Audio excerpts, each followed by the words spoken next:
ಈ ಸದನದಲ್ಲಿ ನೆನಪು ಮಾಡಿಕೊಂಡ್ರು. ಕೆಲವು ಸದಸ್ಯರು ಮಾತನಾಡ್ತಾ ಮಾನ್ಯ ಮುಖ್ಯಮಂತ್ರಿಯವರನ್ನ ಆಧುನಿಕ ಬಸವಣ್ಣವರು ಅಂತೇಳಿ ಬಣ್ಣಿಸ್ತಕ್ಕಂಥ ಪ್ರಯತ್ನವನ್ನು ಕೂಡ ಮಾಡಿದ್ರು. ಆದರೆ ಅದಾದ ಮಾರನೇ ದಿನ ಏನು ಅನುಭವ ಮಂಟಪದ ತೈಲಚಿತ್ರ ತಾವು ಅನಾವರಣ ಮಾಡಿದ್ರೆ, ಅದಾದ ಮಾರನೇ ದಿನ ಏನು ವೀರಶೈವ ಲಿಂಗಾಯತ ಪಂಚಮಸಾಲಿ ಏನು ಶಾಂತಿಯುತವಾಗಿ ಸುವರ್ಣಸೌಧದ ಎದುರುಗಡೆ ತಮ್ಮ ಹಕ್ಕನ್ನ ಪ್ರತಿಪಾದನೆ ಮಂಡನೆ ಮಾಡತಕ್ಕಂತ ಕೆಲಸವನ್ನ ಮಾಡ್ತಾ ಇದ್ರು. ಬಹುಶಃ ಯಾರೂ ಕೂಡ ನಿರೀಕ್ಷೆ ಮಾಡಿರಲಿಲ್ಲ. ಇವತ್ತು ಶಾಂತಿಯುತವಾಗಿ ತಮ್ಮ ಬೇಡಿಕೆಯನ್ನ ರಾಜ್ಯ ಸರ್ಕಾರದ ಮುಂದೆ ಮಂಡನೆ ಮಾಡತಕ್ಕಂತ ಸಂದರ್ಭದಲ್ಲಿ ಆ ಸಂದರ್ಭದಲ್ಲಿ ನಡೆದಂತ ಒಂದು ಪೊಲೀಸ್ ದೌರ್ಜನ್ಯ, ಪೊಲೀಸ್ ಲಾಠಿ ಚಾರ್ಜ್ ಬಹುಶಃ ಯಾರೂ ಕೂಡ ನಿರೀಕ್ಷೆನ ಮಾಡಿರಲಿಲ್ಲ. ಅದಾದ ನಂತರದಲ್ಲಿ ನಾವೆಲ್ಲರೂ ಕೂಡ ನಿರೀಕ್ಷೆ ಮಾಡಿದ್ವಿ, ಸದನದಲ್ಲಿ ಗೌರವಾನ್ವಿತ ಗೃಹ ಸಚಿವರು ತಾವೇ ಸ್ವಯಂ ಪ್ರೇರಿತವಾಗಿ ಹೇಳಿಕೆಯನ್ನು ನೀಡ್ತಾರೆ ಅಂತೇಳಿ ನಾವೆಲ್ಲರೂ ಕೂಡ ನಿರೀಕ್ಷೆ ಮಾಡಿದ್ವಿ. ಆದರೆ ಮಾನ್ಯ ಗೃಹ ಸಚಿವರ ಹೇಳಿಕೆ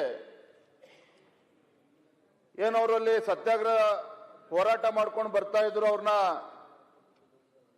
ವಿಧಾನಸೌಧ ಮುತ್ತಿಗೆಯನ್ನ ಸುವರ್ಣಸೌಧ ಮುತ್ತಿಗೆ ಹಾಕ್ತಕ್ಕಂಥ ಪ್ರಯತ್ನ ನಡೆಸಿದಾಗ ಅವ್ರನ್ನ ಮುತ್ತಿಕ್ಬೇಕಂತಕ್ಕಂಥ ಮಾತನ್ನ ಮಾನ್ಯ ಗೃಹ ಸಚಿವರು ಹೇಳಿದ್ರು. ಅಂದ್ರೆ ಎಲ್ಲ ಒಂದ್ ಕಡೆ ಏನೋ ಒಂದು ಪ್ರಾಮಾಣಿಕ ಸಮಾಜಮುಖಿಯಾಗಿ ಕಳಕಳಿ ಹಿಡ್ಕೊಂಡಲ್ಲಿ ಹೋರಾಟ ನಡೆಸ್ತಾ ಇದ್ರು. ಆ ಹೋರಾಟದ ಬಗ್ಗೆ ರಾಜ್ಯ ಸರ್ಕಾರ ಎಲ್ಲೋ ಒಂದ್ ಕಡೆ ಬಹಳ ಹಗುರವಾಗಿ ತೆಗೆದುಕೊಂಡಿತ್ತು ಅಂತಕ್ಕಂಥದ್ರಲ್ಲಿ ಎರಡು ಮಾತಿಲ್ಲ. ನಾನು ಕೂಡ ಮೊನ್ನೆ ದಿನ ನಾನು ನಮ್ಮ ಸಿ ಪಾಟೀಲ್ರು ಎಲ್ಲರೂ ಸಹ ಅವತ್ತೇನಿಲ್ಲಿ ಅವರ ಹೋರಾಟ ಪ್ರಾರಂಭ ಆಗೋ ಹಿಂದಿನ ದಿನ ನಾವು ಕೂಡ ಸ್ವಾಮೀಜಿಗಳನ್ನ ಭೇಟಿ ಮಾಡಿದ್ವಿ. ಸ್ವಾಮೀಜಿಗಳನ್ನ ಭೇಟಿ ಮಾಡಿದಂಥ ಸಂದರ್ಭದಲ್ಲಿ ಮಾನ್ಯ ಜಿಲ್ಲಾಧಿಕಾರಿಗಳು ಸಹ ಇದ್ರು, ಅದೇ ರೀತಿ ಹಿರಿಯ ರಕ್ಷಣಾಧಿಕಾರಿಗಳು ಕೂಡ ಅವರು ಇದ್ರು. ಸ್ವಾಮೀಜಿಗಳಿಗೆ ಮನವರಿಕೆ ಮಾಡ್ತಕ್ಕಂಥ ಪ್ರಯತ್ನ ಮಾಡಿಕೊಡ್ತಾ ಇದ್ರು ಅಧಿಕಾರಿಗಳು. ಯಾವುದೇ ಕಾರಣಕ್ಕೂ ಟ್ರ್ಯಾಕ್ಟರ್ಗಳನ್ನ ಬಿಡೋದಕ್ಕೆ ಸಾಧ್ಯ ಇಲ್ಲ, ದಯವಿಟ್ಟು ಅದಕ್ಕೆ ಅವಕಾಶ ಕೊಡಬೇಡಿ ಅಂತೇಳಿ ಅಲ್ಲಿ ಸಮಾಜದ ಮುಖಂಡರಿಗೆ ಸ್ವಾಮೀಜಿಗಳಿಗೆ ವಿಚಾರವನ್ನು ತಿಳಿಸ್ತಕ್ಕಂಥ ಸಂದರ್ಭದಲ್ಲಿ ನಾವು ಕೂಡ ಎಲ್ಲ ಸ್ವಾಮೀಜಿಗಳನ್ನ ಮಾತಾಡಿದಾಗ ಪಾಪ ಸ್ವಾಮೀಜಿಗಳು ಏನೂ ಕೂಡ ಹಠ ಮಾಡಲಿಲ್ಲ. ಇಲ್ಲಪ್ಪ, ನಮ್ಮ ಉದ್ದೇಶ ಇರ್ತಕ್ಕಂಥದ್ದು ರಾಜ್ಯ ಸರ್ಕಾರಕ್ಕೆ ನಾವು ಅವ್ರ ಗಮನಕ್ಕೆ ತರಬೇಕು, ನಮ್ಮ ಹೋರಾಟದ ಒಂದು ವಿಚಾರವನ್ನು ಅವ್ರ ಗಮನಕ್ಕೆ ತರಬೇಕು, ನಮ್ಮ ಮನವಿಯನ್ನು ಅವ್ರಿಗೆ ನೀಡಬೇಕು ಅನ್ನೋ ಉದ್ದೇಶ ಬಿಟ್ಟರೆ ನಮಗೇನು ಸರ್ಕಾರಕ್ಕೆ ತೊಂದರೆ ಕೊಡಬೇಕು ಅಥವಾ ಸುವರ್ಣಸೌಧಕ್ಕೆ ಏನೋ ಗಲಾಟೆ ಮಾಡಿ ಗೊಂದಲ ಸೃಷ್ಟಿ ಮಾಡಬೇಕು ಅಂತಕ್ಕಂಥದ್ದು ಯಾವುದೇ ನಮ್ಮ ವಿಚಾರ ಇಲ್ಲ ಅಂತೇಳಿ ಏಕಾಏಕಿ ಜಿಲ್ಲಾಧಿಕಾರಿಗಳೆಲ್ಲ ಹೇಳಿದಾಗ ತತ್ಕ್ಷಣ ಸ್ವಾಮೀಜಿಗಳು ಒಪ್ಕೊಂಡ್ರು, ಟ್ರ್ಯಾಕ್ಟರ್ಗಳನ್ನ ಅವಕಾಶ ಕೊಡೋದಿಲ್ಲ ಅಂತೇಳಿ ಒಪ್ಕೊಂಡ್ರು. ಆದರೆ ಇದ್ರ ನಡುವೆನೂ ಸಹ ಈ ರೀತಿ ಘಟನೆ ನಡೆದಿರ್ತಕ್ಕಂಥದ್ದು ಖಂಡಿತ ಯಾರು ಕೂಡ ಕ್ಷಮಿಸೋದಕ್ಕೆ ಸಾಧ್ಯ ಇಲ್ಲ. ಮತ್ತೊಂದು ಕಡೆ ಸ್ವಾಮೀಜಿಗಳು ಅವತ್ತೇ ಒಂದು ಮಾತನ್ನ ಹೇಳಿದ್ರು, ಹಿಂದೆ ಬಿಜೆಪಿ ಸರ್ಕಾರ ಇದ್ದಾಗ, ಯಡಿಯೂರಪ್ಪನವರು ಮುಖ್ಯಮಂತ್ರಿಗಳಿದ್ದಾಗ, ಬೊಮ್ಮಾಯಿ ಅವರು ಇದ್ದಾಗ ಈ ರೀತಿ ಯಾವುದೇ ರೀತಿ ಯಾವತ್ತೂ ಕೂಡ ದೌರ್ಜನ್ಯಗಳು ಆಗ್ತಾ ಇರಲಿಲ್ಲ. ಅದೇ ಎಲ್ಲೊಂದ್ ಕಡೆ ಈ ಸರ್ಕಾರ ಬಂದ್ಮೇಲೆ, ಕಾಂಗ್ರೆಸ್ ಸರ್ಕಾರ ಬಂದ್ಮೇಲೆ ಪದೇ ಪದೇ ನಮ್ಮ ಹೋರಾಟವನ್ನು ಹತ್ತಿಕ್ಕತಕ್ಕಂಥ ಕೆಲಸ ಆಗ್ತಾ ಇದೆ, ದೌರ್ಜನ್ಯ ಹೆಚ್ಚಾಗ್ತಾ ಇದೆ ಇವತ್ತು ಸಮಾಜದ ಮೇಲೆ ಅನ್ನುವ ಮಾತನ್ನ ಸ್ವಾಮೀಜಿಗಳು ಕೂಡ ಅವತ್ತು ಹೇಳಿದ್ರು. ಇದ್ರ ನಡುವೆ ಸ್ವಾಮೀಜಿಗಳು ಅವರ ಒಂದು ಅಭಿಪ್ರಾಯವನ್ನ ವ್ಯಕ್ತಪಡಿಸಿದ ನಂತರದಲ್ಲಿ ಇವತ್ತೇನೋ ಪೊಲೀಸ್ ದೌರ್ಜನ್ಯ ಆಗಿದೆ, ಲಾಠಿ ಚಾರ್ಜ್ ಆಗಿದೆ, ಇವತ್ತು ಜನಸಾಮಾನ್ಯರು ಮಾತನಾಡ್ತಾ ಇರ್ತಕ್ಕಂಥದ್ದು ರಾಜ್ಯ ಸರ್ಕಾರದ ಕುಮ್ಮಕ್ಕಿನಿಂದನೇ ಇದಾಗಿದೆ ಅನ್ನೋದನ್ನ ಇವತ್ತು ಜನಸಾಮಾನ್ಯರು ಇವತ್ತು ಚರ್ಚೆ ಮಾಡ್ತಾ ಇದ್ದಾರೆ.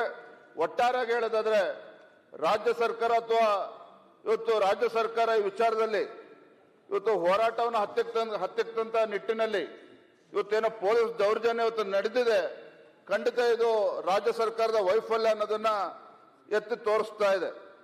ಇವತ್ತು ಗೌರವಾನ್ವಿತ ಸದಸ್ಯರು ಮಾತನಾಡ್ತಾ ಹೇಳಿದ್ರು, ಇವತ್ತು ವೀರಶೈವ ಲಿಂಗಾಯತ ಸಮಾಜದ ಬಗ್ಗೆ ಮತ್ತೊಂದು ಬಗ್ಗೆ ಮಾತನಾಡ್ತಾ ಬಿಜೆಪಿ ಸರ್ಕಾರ ಇದ್ದಾಗ ಏನು ಮಾಡಲಿಲ್ಲ ಅಂತೇಳಿ. ಆದ್ರೆ ಈ ಸದನದ ಮುಂದೆ ಒಂದು ಮಾತನಾಡೋದಕ್ಕೆ ಇಚ್ಛಪಡ್ತೇನೆ.